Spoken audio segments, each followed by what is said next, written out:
사르트르라는 실존주의 철학자 그랬대요. 그 소설 안에, 이 굿도는 소설 안에 있는 거죠.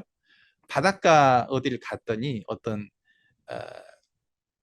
어떤 돌을 집어들었는데 밑에 그 축축하대요. 근데 그걸 보고 있으면서 구토를 느꼈다는 거예요. 그걸 이해를 하면 실존을 이해를 한 것이거든요. 뭔 이야기냐면 지금 내가 여기에서 뭔가를 보고 있고 뭔가를 해석하고 있잖아요. 근데 수많은 개체들이 수많은 해석을 하고 있다고. 근데 그 해석이라는 것은 내 틀에 맞춰서 해석을 하고 있어요. 근데 그걸 진실이라고 알고 있죠.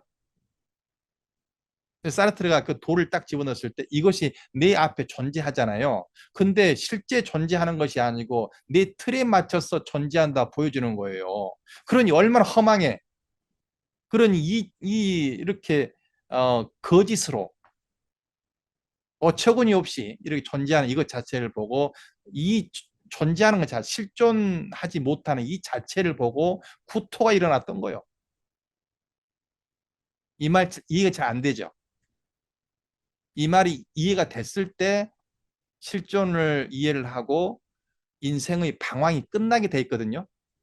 어떻게 살 것인가에 방황이 않게 돼 있어요.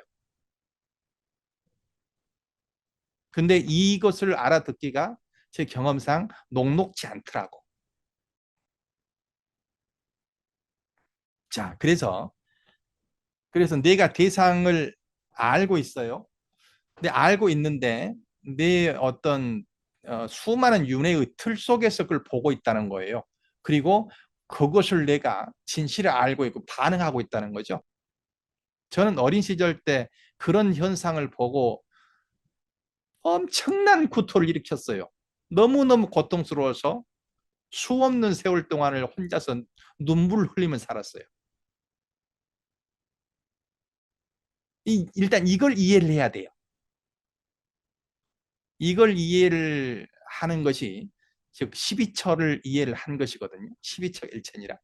그걸 이해를 해야지 실존적인 삶을 시작할 수가 있다고요.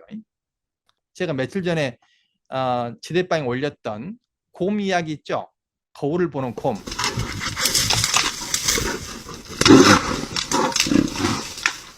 내 모습이 그 곰의 모습이라고 보니까 지금까지 내가 좀 자존심 있게 살아왔다는 내 자신의 모습이 그 곰의 모습에 와 똑같다는 것을 느꼈으니 내가 잘난 체하면서 내가 인격적이라고 하는 삶 자체 구토를 일으키지 않겠어요?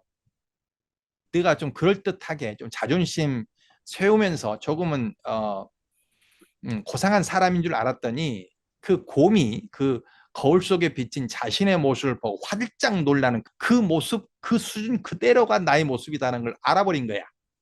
내 모든 삶이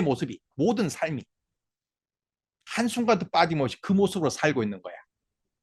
거울 속에 나와 싸우고 거울 속에 나를 보고 탐욕스럽고 그렇게 살고 있고 거기서 한 발자국도 벗어나지 못한 채 거울 속에 비친 자신의 모습과 싸울 수밖에 없는 그런 수준으로 살고 있는 걸 봐버렸어. 어찌 그 삶이 구토가 나지 않겠나. 어찌 수행자가 그 모습을 안다라면 그 모습에서 벗어나려는 해탈의 원력을 세우지 않겠나. 그래서 출가하는 거예요. 그 구토를 일으키고 그 삶 자체가 뭐가 문제가 있다는 것 갖다가 확연히 보고 그 삶 자체를 반성하고 바꿔보려는 노력이 출가한 동기고 그걸 완성한 사람이 샤카문이라는 분이라 한 거예요. 또 성자라고 한 사람들이요. 근데 그 모습을 보고 구토를 일으키지 못한다라면 불교 공부를 아무리 해도 명상을 아무리 해도 그냥 망상의 망상을 쌓는 환상의 환상을 거울 속에 있는 곰의 모습을 다시 치장하고 있는 그런 말도 안 되는 어리석은 행위에 불과하다는 거예요.